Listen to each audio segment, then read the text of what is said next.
How to save files in Adobe Acrobat.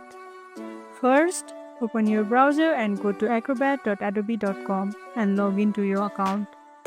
Click on All Tools and choose what you want, like Add Comments, Edit PDF, or Fill and Sign. Upload your PDF and make any edits or annotations. Good news!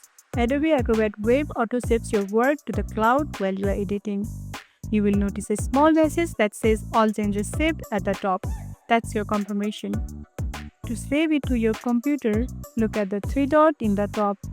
Click that. A drop-down menu appears. From that, you can either save a copy or download it to your computer. Choose according to your needs. The edited file will be saved to your downloads folder or wherever your browser saves files. Want to rename your file before downloading? Click the name at the top, type your new name, hit enter, and then download. And that's how you save files in Adobe Acrobat Web. Easy and quick. If this tutorial helped, don't forget to like, subscribe, and tap the bell icon so you never miss an update. See you in the next one.